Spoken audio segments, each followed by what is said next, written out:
Hello and welcome to yet another episode of The Big Rissue, TLDR News' successor podcast to Trust Issues. We are now exactly a month into Sunak's premiership, so 31 days has October. And we're going to be taking a look at what's been happening to him in the last sort of week or so. I'm joined today by Rory Taylor. Again, I don't know what your official title is, but you're the social media dude. Guy, whatever you want to call it. Technically coordinator, I think, but it's less fun. So Rory basically does all of our Twitter, Instagram, social media sort of shenanigans. And he's very, very good at that and exceptionally well informed, which is why we have him on today. Thank you. It's definitely not because no one else is available. Yeah, but, that's also helped. Yeah. But the first thing I think we're going to talk about is the recent housing bill, or the recent decision by Rishi Sunak to pull a much anticipated housing bill. So do you want to run us through what's happened there? Yeah. What it sort of says about the political status of Sunak's premiership? Yeah, it doesn't sound as that exciting when you say it's just a housing bill story, but actually it is more exciting than it might sound.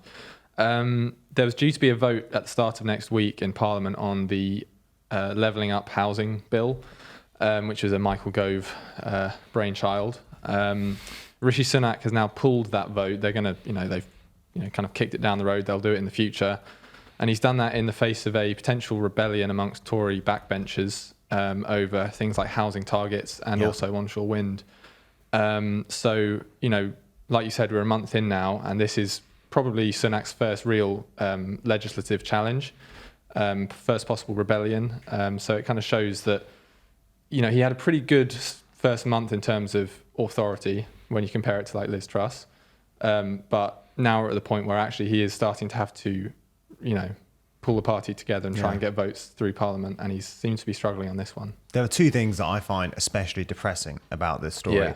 And the first is how repetitive it is. Like we have this same story happens. Basically, it happened to Johnson, happened to Truss, happened to Sunak. They all try and increase house building, and they all eventually back down in the face of rebellion from their own backbenchers. The other thing that makes it super depressing is just how amazingly acute the UK's housing crisis is, and yet we still have political stasis on this issue. Like those two facts combined just make this such a crap story. I mean, it is astonishingly crap. It's also sort of, it often reminds me of this Yanis Varoufakis anecdote, which I think is when he's talking to Wolfgang Schäuble, who was the German finance minister during the Troika negotiations. And at some point, it was either the German or the Dutch or the French finance minister. One of them just goes, they're having an argument with Varoufakis, and he just goes, listen, I am the German finance minister. What else do you expect me to do? This is what I am. And I feel like there's an equivalent here, which is now the Prime Minister just goes, I am the Conservative Party leader. What else do you expect me to do? Like, I can't pass housing reform. I have to go through this charade of being like, oh, let's do 300,000 houses, and then backing down at the slightest hint of pressure. Sorry, there's not really a question there. Well, I was going to say, to be more specific about the actual potential rebellion on housing, there was an amendment introduced to the housing bill that would have scrapped or that seeks to scrap housing targets being enforced on local governments. It would have made them advisory targets rather than mandatory targets. And I think there was almost 50 Conservative MPs signed up to that amendment. And, those kind of numbers are pretty bad for the government when you consider their majority. Had they had the vote, that amendment wouldn't have passed because Labour wouldn't have supported it. But the key thing is that amendment would have been defeated by the government with the support of the opposition, and that is a really bad look for the government when you face rebellion. So they backed down because of the optics almost? Although they said they have pushed back the vote because of, parliamentary time. For the next being full. Conservative leader to fail in another month. So they haven't actually said it's because of this rebellion, but, that is the clear reason. I understand. The other thing about this is I just think that actually, while it might make some short-term sense politically, it's a terrible tactic in the long term. I mean, the public is wising up to the severity of the housing crisis. And now it's not just renters who want to see a fall in house prices, or maybe not like a crash, but at least a slow decline in house prices relative to wages. It's also people who already own houses. It's homeowners, even homeowners now I think there's some polling suggesting that a majority of homeowners would appreciate a slight decline in house prices. But even homeowners would like to see a decline because they're worried about like their kids getting onto the housing market. Yeah. They're worried about how stamp duty affects their ability to move houses, all this sort of stuff. The housing market is it's astonishing quite how broken it is. And I do think that even in just the medium term, this will be a sort of form of political suicide from the Tories. Anyway, that just oddly, I mean, I don't really get very excited on these podcasts, but that really does slightly animate me. I mean, it's just astonishing how acute the housing crisis is, and every time I sort of read about it, it just becomes more and more depressing. Yeah, so I think we can assume, given they've pushed this vote back, that the government will talk to these backbenchers who want to scrap the housing targets and then make some concessions to make them back down. But I don't know if they will actually scrap those targets or if they'll just lower targets or do something to make it more palatable to those Conservatives who don't want houses being built in their constituency. Well, interesting, the last time this came out, so I think this was the Truss government, the last time that they had this battle between essentially the government who want to increase the number of houses being built and the backbenchers who just don't want any more houses being built because their sort of Conservative base of homeowners will get very grumpy with them about it. The Truss government sort of found a compromise. It was the Johnson government. Yeah. The Johnson government found a compromise in this new policy called the Street Votes policy, which is essentially about giving the power to design houses, bringing that down to the street level. So every street would essentially get a say on the parameters for any new housing.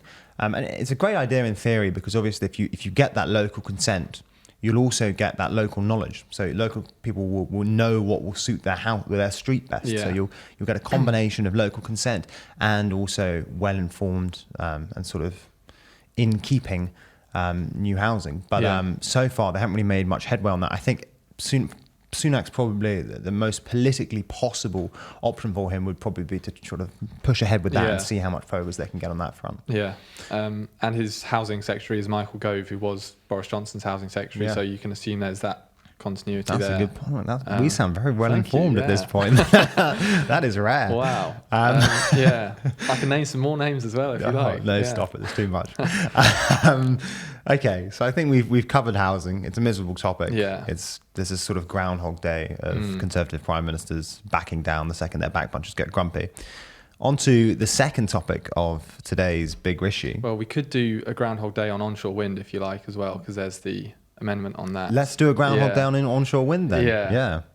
Because that was something that Liz Truss wanted to do. She wanted to lift the ban on onshore, the effective ban on onshore wind in England, but obviously she never got around to doing that. Rishi Sunak is keeping this policy of stopping new onshore wind developments that kind of came in under David Cameron, I think. Yeah. There's also a new amendment or a second amendment to this Housing and Levelling Up bill that seeks to lift that onshore wind ban. Far less signatories than the amendment we were just talking about on housing targets, but notably Liz Truss and Boris Johnson, former prime ministers, are supporting this amendment. What is that a political calculation by them, or are they just passionate about? Well, we've reversed the interviewee relationship here. This is very meta.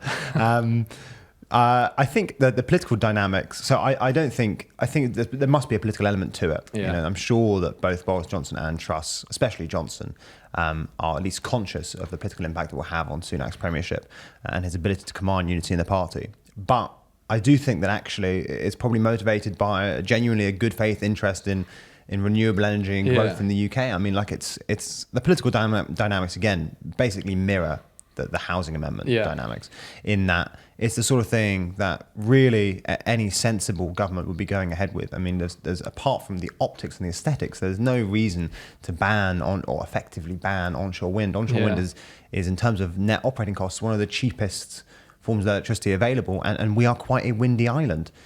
So it really makes sense. I think the latest energy auctions do reliably put onshore wind as measured per kilowatt hour as the cheapest form of electricity for the UK. But again, the reason that Sunak is so wary of it is because the NIMBYs and the Conservative homeowners and that fraction of the Tory voting base get very upset when you build big tall wind turbines near them, and you kill their birds or whatever. They get het up about. But and again, it's just so depressing because it's so sensible, it's so eminently reasonable. to invest in low cost renewable electricity, especially at a time of an energy crisis, and also a form of electricity that once you get the turbines up in the ground is not susceptible to international pressure. So it's not like gas where the Russians can threaten to cut it off. It's not like oil where the Saudis can threaten to cut production.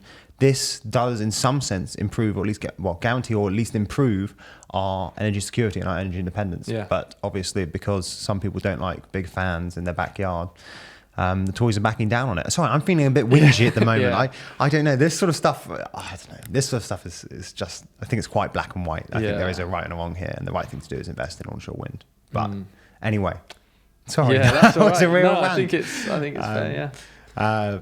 Sure. But yeah, I do think what's interesting is just how perfectly the political dynamics mirror the house building thing. It's the exact same thing. Yeah. It's something that makes preeminent economic sense, but will be pushed back because Sunak is afraid of offending a certain fraction of his base. And again, I don't think it's a good tactic in the political medium term because, once energy bills start going up, as they already have, your Labour will say, well, this could have been mitigated at least had we invested more heavily in onshore wind, which is very, very cheap, but you didn't do it because you don't like offending farmers. Anyway, that was a bit of a rant. Yeah, that bill is one to watch when it eventually comes to a vote, but we'll see what kind of concessions they make, I guess. Do you have any sense of the time frame for that bill? No idea, I'm afraid. Nice. So we've gone from sounding quite informed back to our usual no selves. idea, Okay. Is this going to be the last section of this trust issue, of this big issue? Big issue, I think so. It's the last Rishi. issue. Yet again, Sunak is. Oh, hello. Oh, hello. Do you want to come sit in for the last bit for migration, or is that going to be too much of a hassle? I can sit in. So in the last section of this week's big issue, we're going to be looking at immigration because it's something we've touched on in previous big issues, but yet again, Sunak is essentially struggling to control his backbenchers when it comes to immigration. And some of them aren't very happy about the latest ONS figures, which suggests that net immigration to the UK, so that's including stuff like refugees and asylum seekers, as well as foreign students, for example, has reached an all-time high of just over 500,000. Yeah. So, I mean, there's a sense in which it's obvious why this is particularly difficult for Sunak, but do you want to just run us through why it's quite so difficult for him and what you think his prospects of essentially solving this issue are? So for years, Conservative governments have had this goal of reducing net migration. Some of them wanted to reduce it to the tens of thousands. Others, I think, just wanted to have it, reduce it. Suella Braverman, the Home Secretary, is one of those who really wants to reduce net migration into the UK. And these latest figures, highest net migration on record, is the exact opposite of what she wants. Yeah.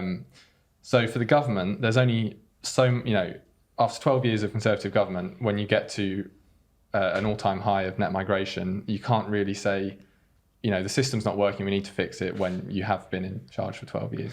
I think that's the difficult thing for them. I think the important thing to note as well is that the reason that it's... welcome, Ben. Thank you. Yeah, no, Ben's making a quick cameo. Only very quickly. I think the important thing to note as well is that the reason that the figures are so high is because of a number of decisions that the government has made in the last year. So partly it's because of the Ukrainian refugee scheme. So that's obviously increased numbers. There's been some more refugees come from Afghanistan as well, and the number of people leaving the UK as well is down, which has affected the overall figures. But as you say, it is still difficult. It is still a difficult thing for the government because, they're trying to, especially with, as we were saying last time, the threat of Nigel Farage, they've been trying to show that they are the party of Brexit. They've enacted the wishes of Brexit, which is to try and bring migration down. And it's politically difficult for them now to accept that it's higher than it was pre-Brexit. Yeah, it's interesting because it's difficult for them, but only because they want to bring migration down. You have business leaders saying, we need immigration for growth at the moment.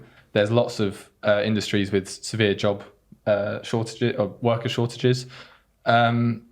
It's purely difficult for them because they've got their own target effectively. Well, especially because even Liz Truss, who is very, very right-wing conservative, she was toying with the idea of trying to increase migration to try and fill some job roles in her growth plan. She was determined to do growth, and part of that was potentially through actually increasing migration, despite her being like Mrs. Brexit. Her big thing was that she was a big Brexiteer. So it's just very difficult for the government at the minute. I mean, Truss didn't she report? She supported Remain in the she did, but post that she managed She's very growth focused, and obviously one of the easy ways to sort of cheat on growth is to have massive immigration because obviously even if your GDP per capita doesn't go up very high, more people does just mean more GDP, more economic activity.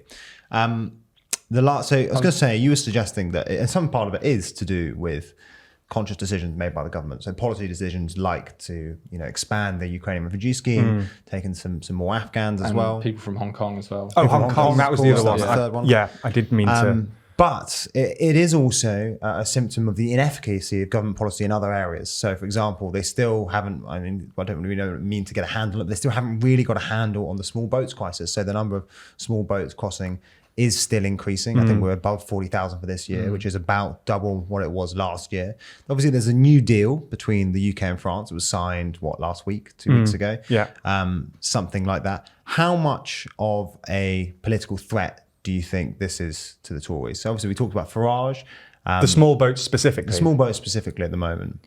I think it's at risk of being quite a large threat to them because, as you say, Farage tries to make specific migration, but even more specifically than migration, small boats one of his big things to try and attack the government for. And as we were saying on the last episode, he's really trying to lay into the government at the minute on a number of different figures and almost try and position himself to the right of the party. So if they don't deal with the small boats thing, he's going to try and take this issue as one that he can show that he can solve. And as you said, there's just no signs that the small boats thing's going to be fixed. They did sign that deal with France a couple of weeks ago, but it's still ambiguous as to what the deal actually means, what will actually happen with France.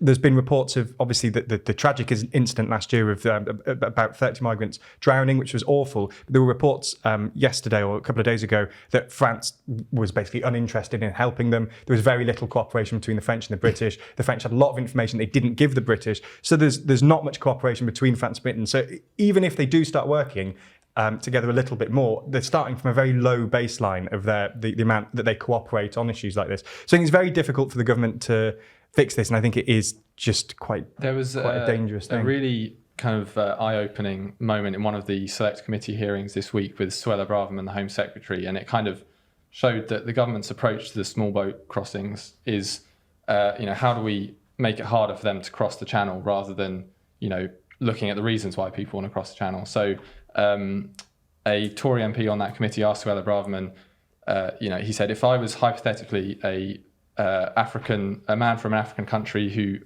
he was a 16-year-old African orphan suffering very from specific, suffering political oppression. Yes, from a unnamed African country, I think, who wanted to come to the UK because you had a sibling already in the UK.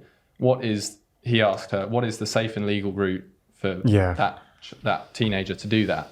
And she didn't have an answer because there isn't really a safe and legal route. From certain countries there are. Syria, Afghanistan, Ukraine. But she didn't have an answer beyond saying, if that person makes it to the UK, they can then claim asylum. And he pushed her on that and said, well, then he has to get to the UK to claim asylum. And if there aren't any safe and legal routes, you cross the channel to get to the UK. And she didn't have an answer to it. So that kind of sums up the government's approach to this small boats crisis. Yeah, absolutely. I think, not looking at the wider reasons why people actually are trying to come to the UK and how they're trying to come to the UK. They're just looking at, stopping people on the beaches of France from actually making the journey. So in your two answers, that you've sort of articulated both the political reasons that the Conservatives are pursuing at least rhetorically, such a harsh line on immigration. They're scared of Farage. They've got to play to a certain fraction of their base, but also the political risks, which is that you're right. There is a sense in which the government's current immigration policy is at least not well thought through. It's at least not comprehensive. And it risks looking a bit cruel. So what do you think essentially, do you think this is a politically savvy decision to be so rhetorically tough on immigration? It's obviously something that might have worked quite well for them in the past. I mean, immigration was top of voters' priorities back in sort of 2015 around Brexit especially. But do you think that they run the risk of essentially looking a bit cruel here, and they could end up slightly toxifying the brand, looking like the nasty Tories, which is something that David Cameron was so keen to avoid? I absolutely agree that it does run that risk. I think that their thought process is that you've got a right-wing contingent of the Conservative Party who want stricter migration rules and asylum rules, and they're playing to that base. I think that they're seeing the threat of Farage and they're trying to match him on that. I think they're looking more at trying to unify the party than trying to appeal to sort of the centre ground. Rory? Yeah. What was the question? Do you think this is, obviously they've decided to, at least be in rhetorical terms, take a tough line on, was it not a clear question on migration? No, it was. Okay, sure. Yeah. I just got lost in Ben's answer. That's all it was. I guess that the risk is this really tough rhetoric on immigration, but not actually following through on it is kind of unappealing to everyone, because it's unappealing to the people who, celebrate migration and people who want a more humane kind of approach to the small boats crisis. It alienates those people significantly. But then by failing to actually reduce numbers, they're annoying the people they're trying to get the support of. So it's kind of a losing strategy on both sides, I think. But, if you look at Labour, Keir Starmer he's attacking the government on their failure to meet their own goals on immigration and to tackle the small boats crisis. He hasn't, I think Labour say the government's approach is inhumane, ineffective and expensive or something. So they're going kind of on every side, they're saying it's failing, basically. But Starmer has also implied, I think in this context, it is worth mentioning that Starmer has also implied that the Labour would want to bring net migration down as well. He said that there will be some difference between his policy and the Tories, but in terms of broad objectives, they're quite similar. Which is interesting because, like you said, Ben, you've got the Tories trying to kind of stop people going to Farage, and now you've got Starmer trying to kind of sweep up those Tories who do want to bring migration down but don't want to sound cruel about it, I guess. I think that the entire British political class has inferred too much from the experience of essentially the early 2010s, especially in the years leading up to Brexit, where voters' concerns about immigration reached a new peak. Especially largely driven by the fact that there was a very high EU immigration, especially from Eastern European countries.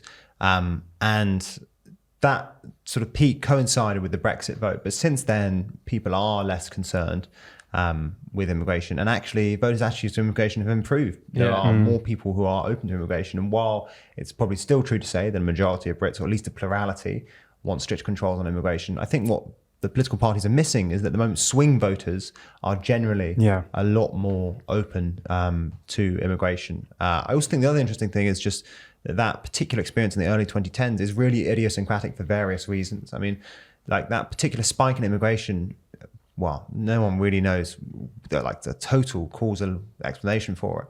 But it was at least in part because at the time when the UK was in the EU, we were obviously in the same single market, the same freedom of movement zone.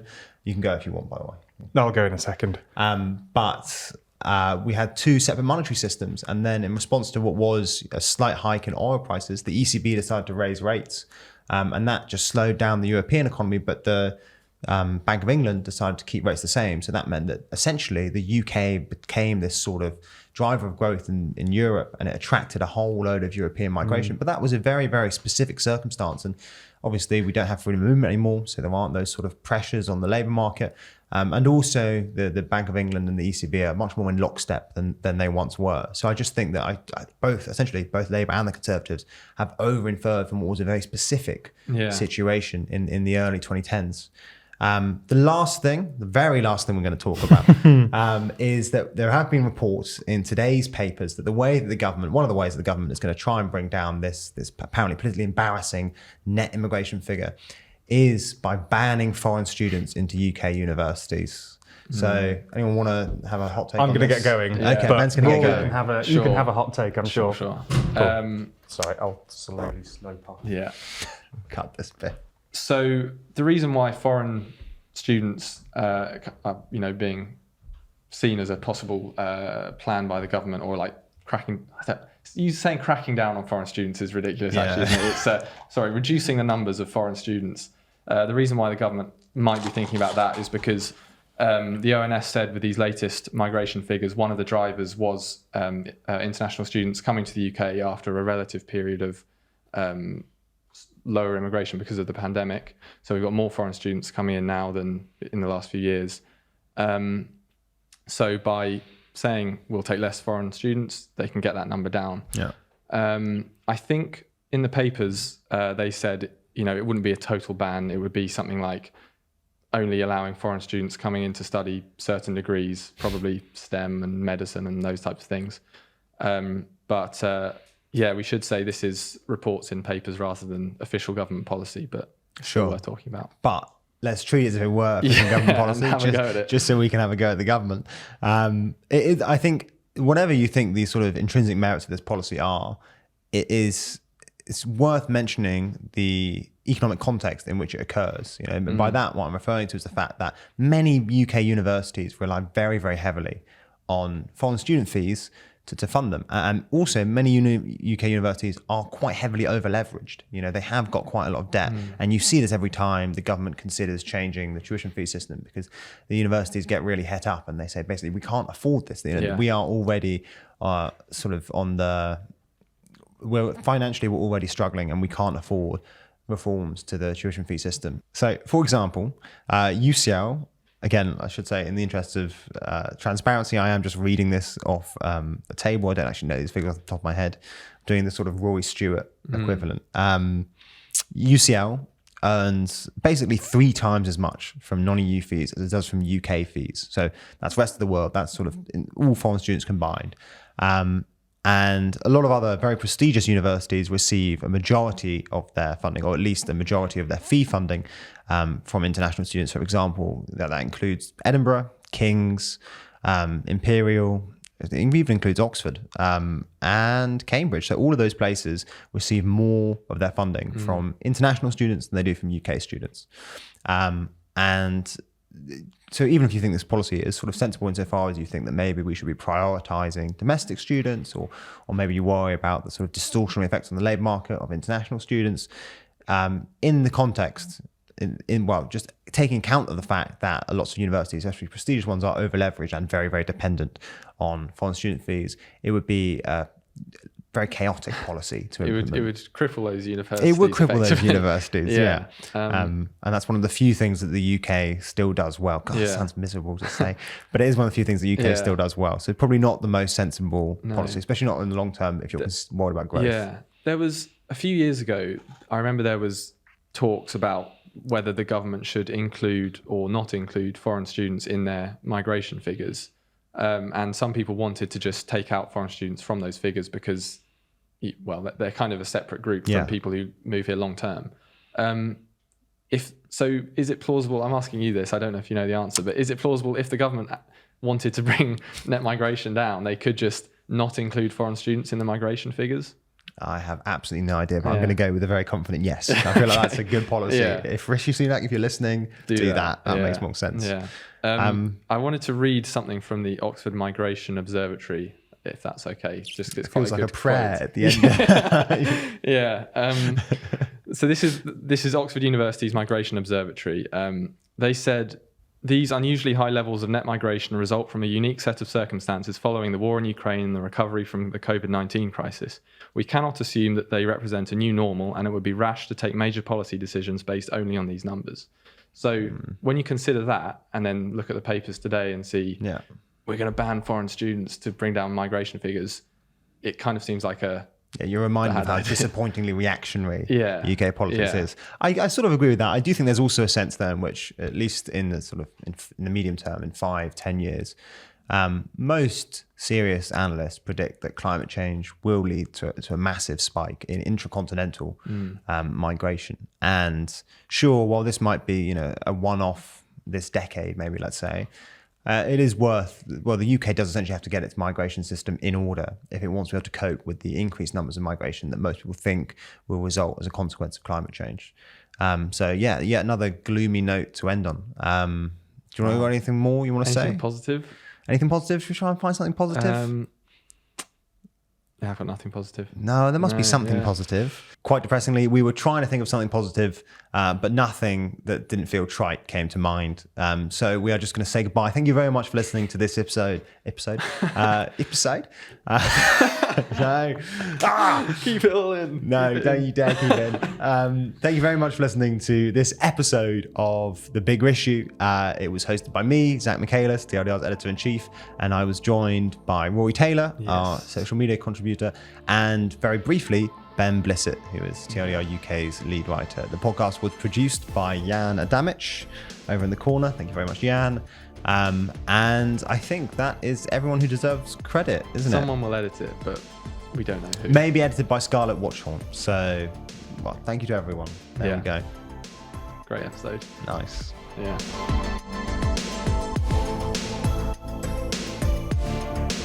That is going to be a nightmare to edit. That ending, and also Ben coming in